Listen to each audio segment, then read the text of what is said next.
Hello and welcome for another episode today with a very special guest. She's very dear to my heart. We just met last year in Bali and right away it was love at first sight because I love her energy. I love what she does in the world. Her name is Amara Samata and she will talk about beautiful, beautiful things which are very connected to what I do actually, living from the heart. And we just use different words, but I believe we are in the same team. We're doing the same things. And I feel deeply inspired by who she is and the impact that she has in the world.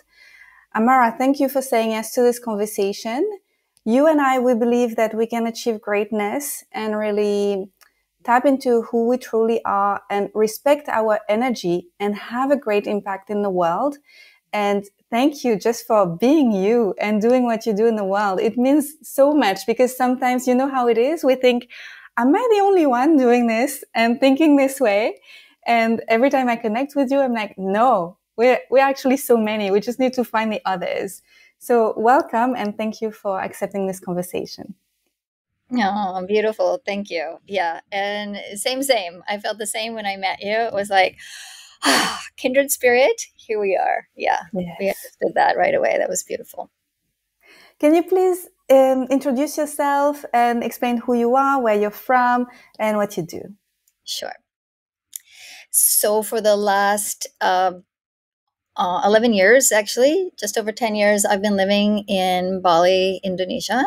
I come from the US, from California, and I've been in Southeast Asia this whole time. I've been on a very deep inward searching path.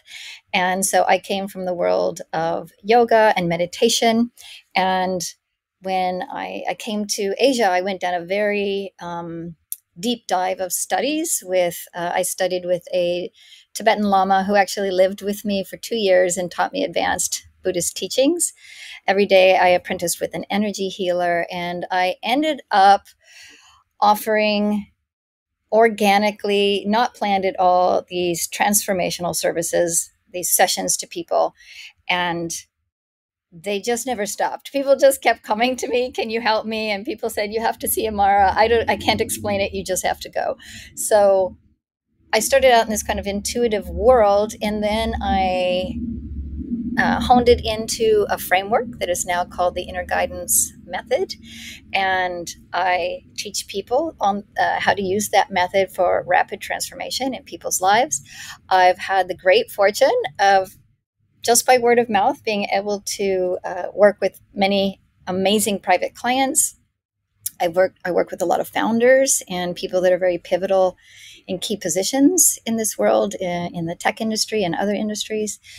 And I love sharing this work. And my goal was always just to get, how fast and how deep can we get to living our truth? Like, how do we do that? And so I really kind of cracked the code on that. I spent 10 years developing that.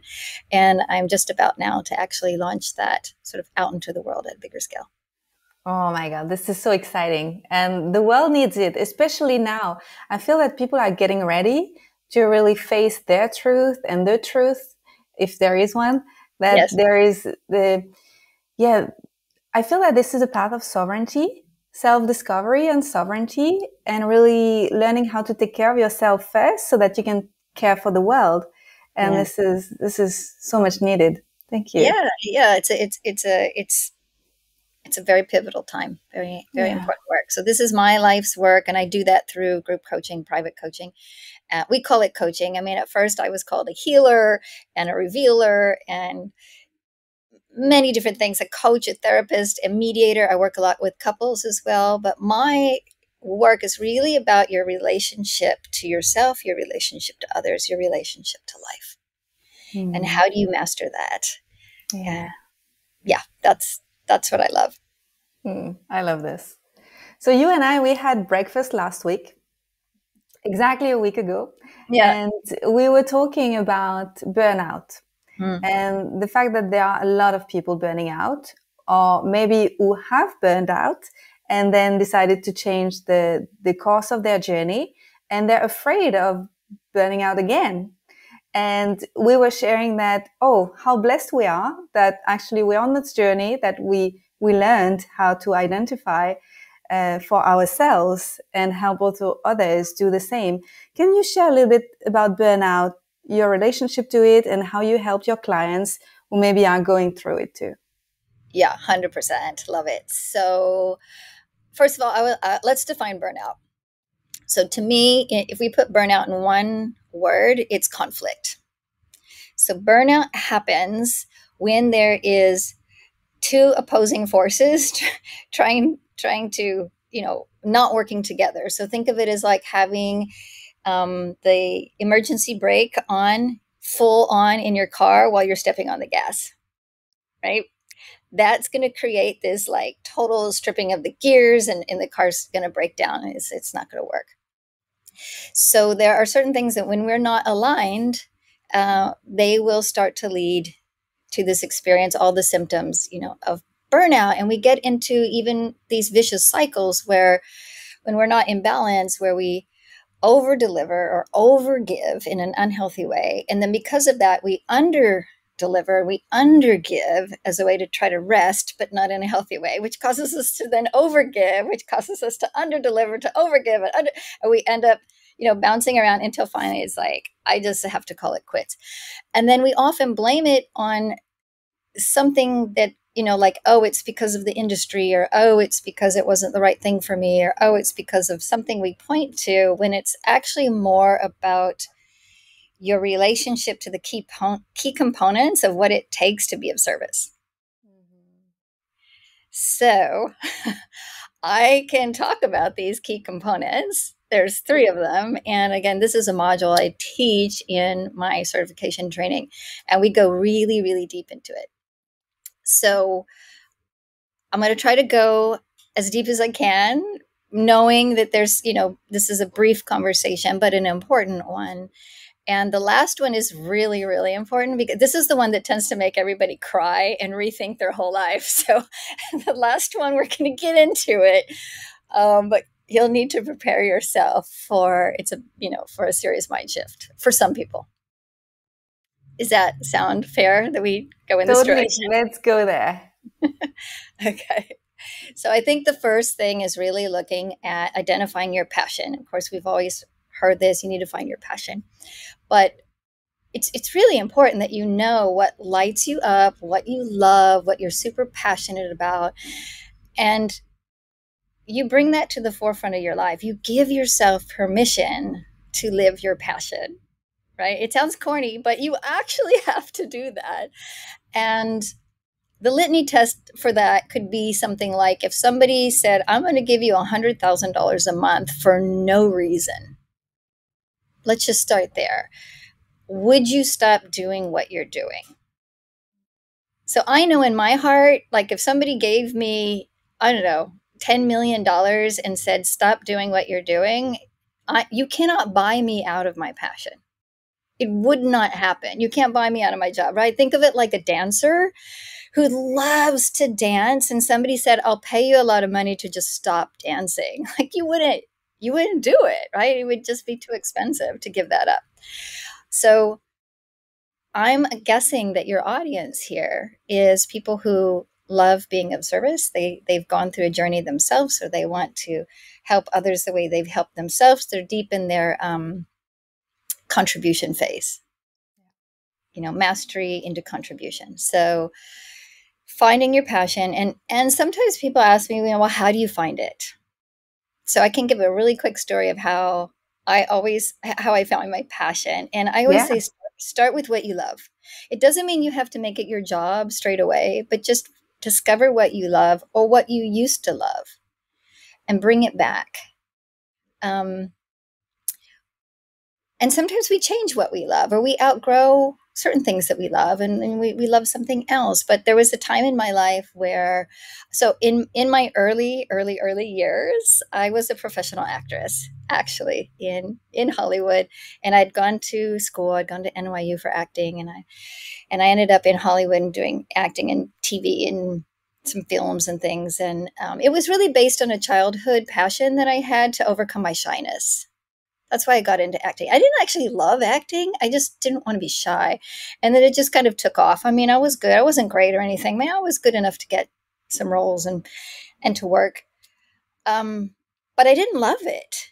And I was actually making a film, and very things went down on this film that were not okay. It was there was some I was blackmailed for nudity, and there was all kinds of things that happened. And I was like, okay, I'm done with this industry. I'm done with this. I don't even love acting. I don't even love it. What do I love? And I came back to LA, and the only thing I loved was yoga. So I said, that's it. I'm doing what I love.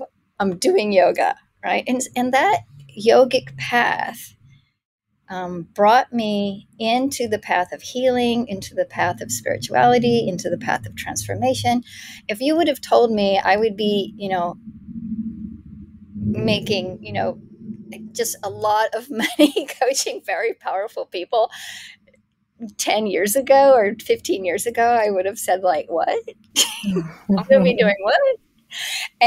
And it's when you follow your passion and you do what you love, it opens up opportunities that you didn't know were there until you're doing it. So that's the first key. Okay. Yeah. Wonderful. Yeah, you have to take the step and believe there is something there for you. Yeah. Yeah. One way or another, it will sort you out, when you start to follow your passion. Yeah. The next part is, and I think you might know more about this than I do. I'm in the process of it. I'm growing in this more and more, but it's about turning your passion into your mission and into your career. So then how do you take your passion and join it with a commercial service or product in a way in which you still stay integral to your work and you're able to, say, earn a living? We can easily use the example of the chef. My brother's a chef, and chefs tend to love cooking, get really burnt out in the food industry. I think the whole industry, my son is also studying to be a chef. I think the whole food industry needs to be rethought because it can be really toxic, right? So they quit because of the business, and they don't end up doing the thing that they love. So you really have to join. What model am I going to use? And in what way am I going to use that model? That my mission or my dharma, becomes my career, if you're going to be of service in that way. That's really important to sort that out, right? And to know your why and know what you're doing and know how you're going to do it, and do it really balanced and really watching yourself. I talk a lot about iteration, trial and error approach. I try it. Did it work? What part of it worked? What part of it didn't? And really staying on top of that and giving yourself permission to grow and to pay attention and get super curious and excited about what works and what doesn't, and how that all builds together. A lot of my work was around mastery. So I was, in the first 10 years, I was interested in mastery more than I was interested, certainly, in profit. And I call mastery the healthy side of perfectionism. I work with a lot of masterful-minded people, and they absolutely are perfectionists, but not in a way that holds them back or hurts them or gets in the way of their mission. So I was interested in mastering a framework that would work every single time with every person who was ready to change. Like, that was my goal, as deeply and quickly as possible. Now I'm working on, in the last couple of years, I'm putting together, how do we do that in a so-called monetized way that's a win-win for everyone involved and is deeply. So I've gone through different models, and they all worked. You just have to work them from, the way that you want to, from your own integrity, finding your people at your price points, doing your thing. And, all of that is fantastic and totally doable and amazing. You don't have to sacrifice anything to do that. Yeah. In fact, if you do, then you end up in burnout. Exactly. Right? Yeah. Yeah. Also, I see something which is quite often happening with the people that I know. And also, I was very scared of it, and I experienced it myself, is the immensity and it's like a tsunami when you follow your passion, when you follow your calling, and you never know how far it's going to take you. And there is this greatness which can be so scary that we create all different forms of resistance, internal, that manifests externally, obviously. And then we're like, oh my God, this is big. I want it. But this is big. I don't want it. So Yeah. yeah, how do you help with that? Yeah. Yeah, you have to take full ownership of what this is and that greatness, and really prime yourself to not be afraid of that and where it will take you. And I know with the students that I was really refining and teaching last year, I did a beta of 12 students in the certification training, and their work is just blowing up. It's not like it does. I tell them, it's not that this work won't work. It's that it will. And so, are you prepared for what it's going to do to your work? And it really up levels all different kinds of industries. Anything that has to do with human optimization, whether it's I have people using my method in sports, in therapy, in body work, in breath work, in yoga, in psychology, psychiatry. I even got one of them is she's the head of she's a sports coach for a national hockey team in her country, and she's bringing the inner guidance method, and they're like winning the championships, and like we've never felt more inspired as a team, and they're like doing the work before they go out on the ice. And another one got like I got a call last week from somebody who was like, I want to put this method into dog training because I'm realizing that the people in dog training, like they need to take ownership of who they are so they can lead the Of course. dogs. It makes so much I, sense. so I want to empower them. So yes, this kind of greatness comes up, and this ability to be deeply impactful when you unlock people unto themselves. And then people get a taste of that and they're like, whew, where can I have that? And so this kind of leads to my third point next, which is, how do you view yourself and the people you're working with? And that's super important that you take ownership of that greatness, and also know that, as you say, like it's with you and it's coming through you. And it's bigger than you currently are. It will make you bigger than who you thought you were. It will spit you out and redefine you over and over and over again. And that's, the beauty of coming into who you truly are or who you truly can be. Yeah. And there's a lot of vitality in it. And I think it's quite underestimated by a lot of people. They associate working or contributing with some kind of a loss of energy because they use their time there. But actually it's very much renewing the energy, because when you make yourself available for that, you're always refreshed and renewed and re-inspired. And so you're alive. There's an aliveness there. And did you know it was possible? Like, how was it for you when you started to serve in this way and that you felt energized? Yeah, people ask me a lot, don't you get tired doing what you do when they see what I do? Because when I do the transformational process, whether I'm coaching on the computer and we're working through it, it's a guided process, or whether I'm doing it somatically, laying down on the mat, hands on. When people see it, they're like, whoa, that is full on. Aren't you tired? And the truth is, not at all. Like, literally not at all tired. And a big part of that is putting these three keys together. It's like, how do I want to show up? Why am I showing up? And the way I view what I'm doing. So if I were, say, what you just spoke about, if I view my work as something that takes my time, or versus something, of course, your passion is going to ask a lot of you. Your mission is going to ask everything of you. It's going to ask a lot. But when you're not in conflict with that, it will fill you up rather than pull you down. So if I know I'm here because I want to contribute to a world I always say, like from the very beginning, I said, I want to live in a world that doesn't need me. That's my goal. I just want to live in a world where like nobody needs transformational coaching. They do not need conflict resolution.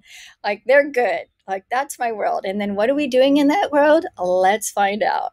I'm in. Right. So I want to support and I want to serve. I want to contribute to that with the time space experience that I'm having. And of course, I need to care for what is called myself in that process. But when you are doing what you love, there's no conflict. So there's no incongruency. It's not like, oh gosh, I have to do this thing now. I get to do this thing. How amazing! And it's doing what I wanted it to do. People are appreciating it. Everything's aligned. It's it gives back. It doesn't take away. That's all I can say. Oh my God, it's beautiful. And it does take a lot of courage. And Courage. I Yeah. think maybe people listening to us think, oh, is it that easy? And, does it get to be that easy that I just, show up fully and then on the other side, I get energized and it's a great flow of clients, of prosperity, of impact and contribution. In a way, it is easy, but it requires to be all in and completely committed to the path. So how do you work with people who are, one foot in, one foot out and thinking, okay, I'm going there, but I'm not really going there because I'm scared. Or also, we're not always conscious about being not all in. So what would you like to say about that? Perfect. Yeah, it's easiness is earned. I think you have to earn it, and you have to want to earn it. You have to work for it, but there is effort until it becomes more effortless. So I describe it as like if I were to ask a super fit athlete who specializes in running perhaps, or marathons or something, to run up one flight of stairs, like no problem, right? If you ask, I don't know, a 90-year-old granny turn up the stairs, it's not going to be the same experience, most likely, right? So there is a point where something becomes easy for you, and it maybe wasn't easy in the beginning. It's simple, as we say, but not easy. And so the non-easy part is, again, resolving conflict. Where am I in conflict around this growth? And often it's putting yourself out there, discovering what people like, what they don't like, what you like, what you don't like, what that means to you. What are you going to do about it? There's a kind of a sophistication that starts to happen that lends you towards this life of mastery. What I call mastery is what you're describing, that you experience. And the answer is yes, it can be that easy. It will get that easy.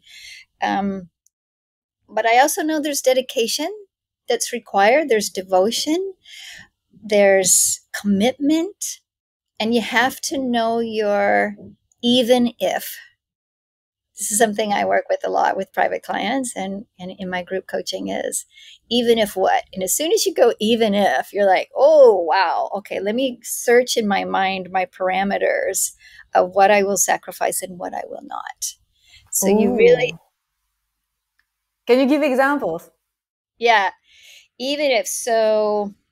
When I decided to go all in on a so-called spiritual journey, I didn't even know what it meant or what it was. I just knew that I had to get out of suffering into a different mindset. Yeah. And I went all in. I had one condition. I said, even if it destroys me, whatever I think I am, even if I would almost say, even if I die. But my one caveat was, but it cannot have a negative impact on my son. Absolutely not. It has to be, if I'm going to go all in for transformation, it has to be for the good of, or what we call the good, or what even beyond that, it has to go for what is beyond, good and bad into something highly transformational. So,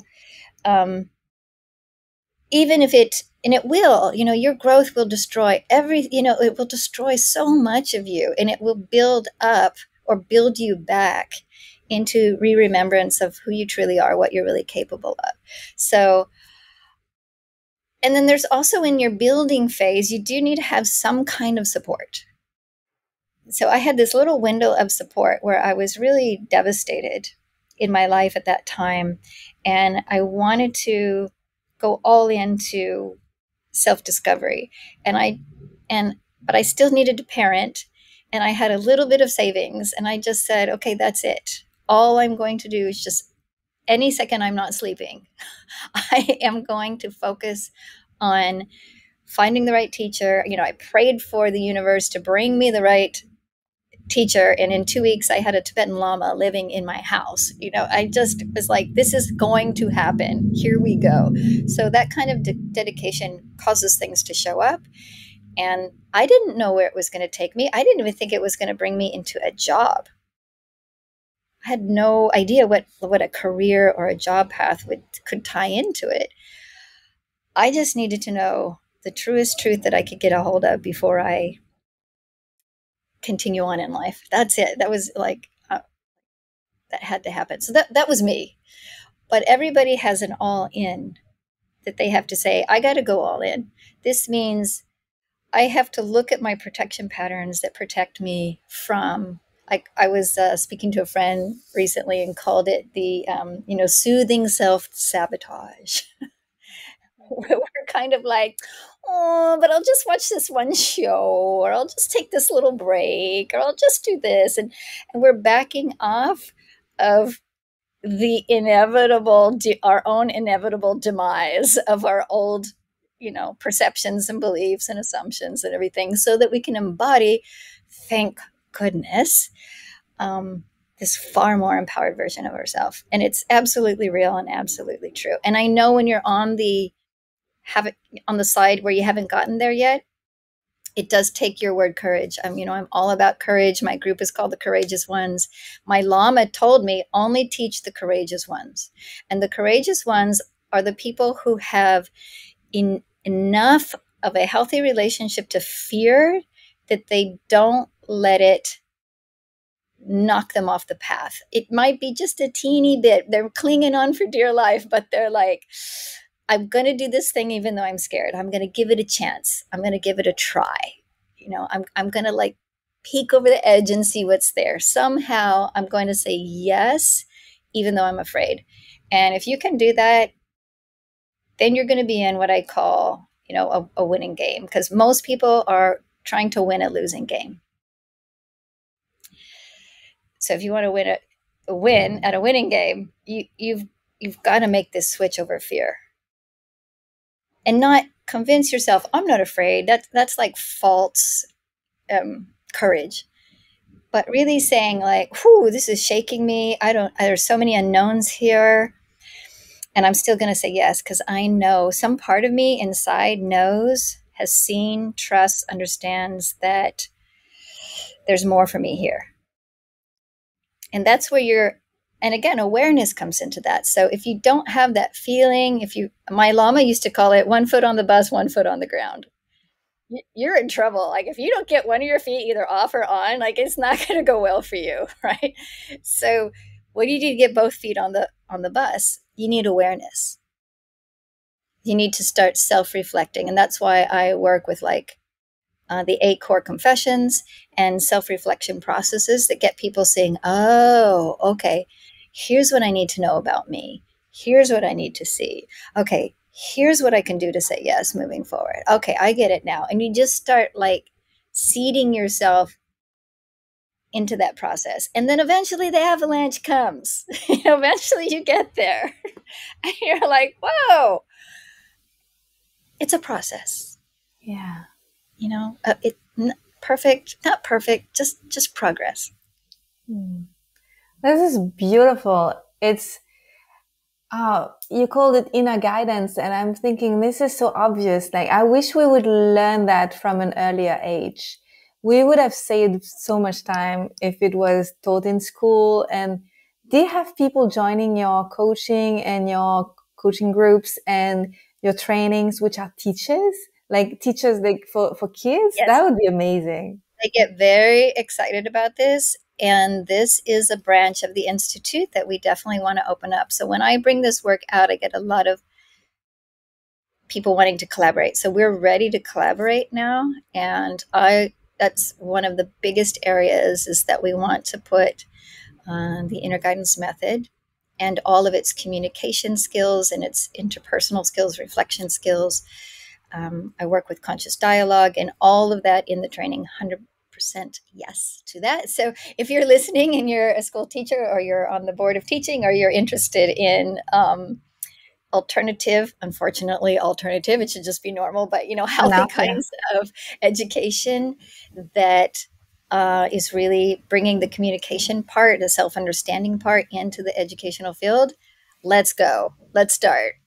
We Yes. need it in all areas, you know. We need it in the governments, we need it in the medicine, we need it in so many Yeah. areas. Just because, yeah, this level of creativity that it allows is just amazing. I'm a very optimistic person. I feel that I'm realistic, but also optimistic. I think if we just do the work, then we're going to feel inspired to create differently. And this is exactly what you're offering.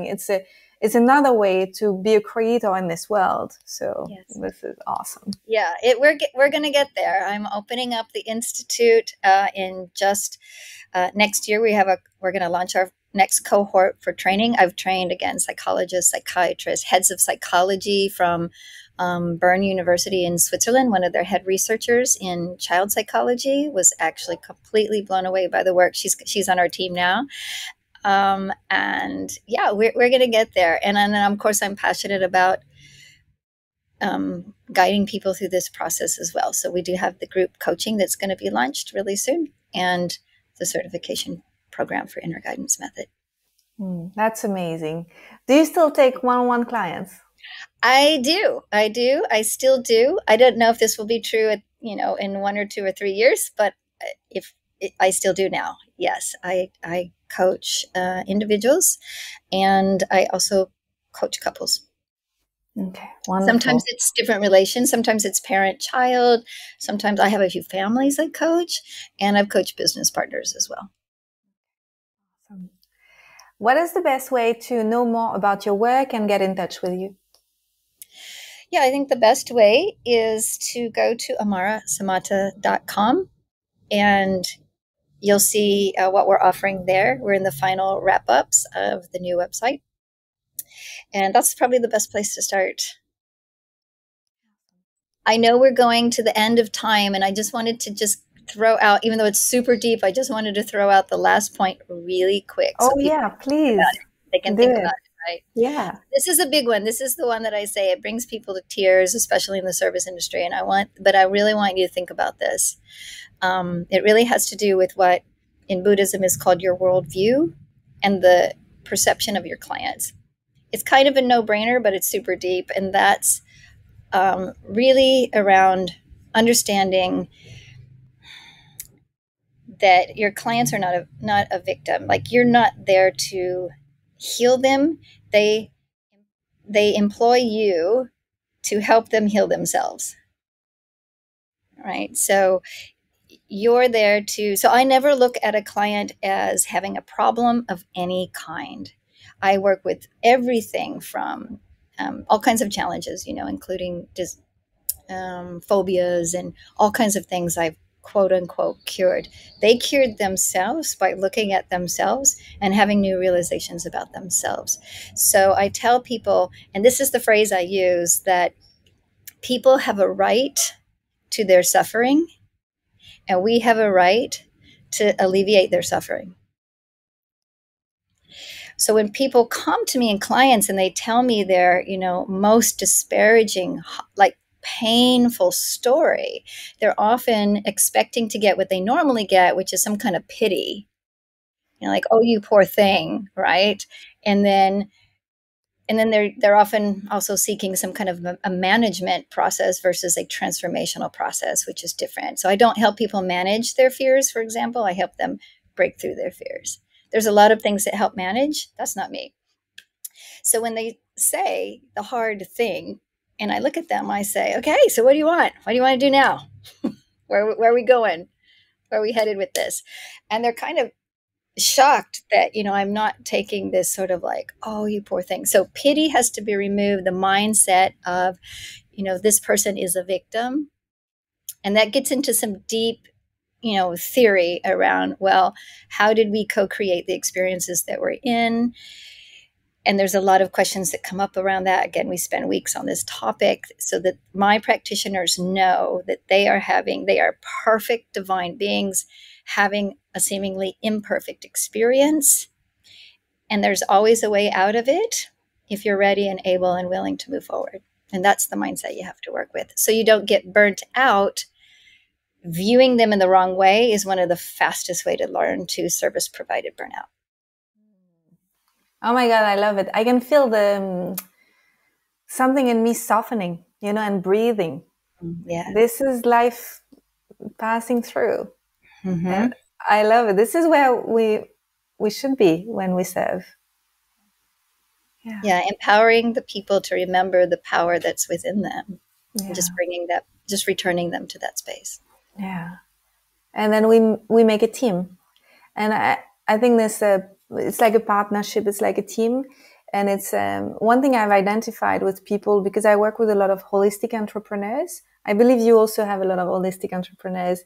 And I think there was this mindset of being a healer is a little bit like, there was like the white coat of the doctor before, and then they kind of copy pasted into a green coat. But that's not exactly how it is. We're more partners now. We're not like all knowing and all, teaching people how to change. No, it's like, I'm going to show you how you can do the change yourself, but you're going to do the work, and I'm going to hold your hand, and we're going to do it together. And this is so much, it opens so many possibilities to be there. And this is absolutely, and it inspires people to do the work, and you let them be the hero in their own life. You're not their hero. They may see you as that, but in the end, they have done the work. They are empowered, and you will never lose from that. I have people coming back to me, referring me from 5, 10, 7 years ago. Amara changed my life. Amara changed my life. And what they mean is Amara helped me see what I couldn't see for myself. Now I can see it for myself. I didn't do anything but point them, as we say, in the direction, and giving them the courage to look at what's right there. Yeah. It's a very high value skill, very high value skill. Yeah. Well, thank you so much for being a lighthouse and sharing all of this with me today and with the world. Yeah. I'm super grateful to see everything you're bringing into the world, and I'm excited to discover your online offers. And this is just such a beautiful step. Thank you. Thank you. Lovely. Do you have a final word? Final word. I'll leave you with a prompt that I give the people I worked with, which is, what I need to remember is. And that's a great way to start your day. It's just tapping into your own inner resourcefulness. When we remember, we're being innerly resourceful. And that's a great place to live from. So instead of asking ourselves, which is a great thing to do, there's a difference between prompting and questioning. But when we ask, what do I need to remember? That puts us in a reflective mind. But when we say, what I need to remember is, and we fill in that blank, we are stepping into the answer, and then we have the ability to live from that space. So remember what you need to remember. Get out there, course correct, stand in your truth, and do your thing. Yes. Thank you. What a great day. What a great way to start the day. Thank you, Amara. We're going to put your links below the description so that people can find you easily. And I would gladly do more episodes with you in the future. Thank you again. Wonderful. I look forward to it. 100%. Yes. Yes. So if you've enjoyed this episode, please share it. And if you know anybody who needs to work on their inner guidance and also to shift their mindset regarding going all in and taking care of themselves while serving the world, please share it, share the love, and give the episode 5 stars on Spotify and Apple Podcasts. It helps us be more visible. I'll be seeing you next time. Bye-bye.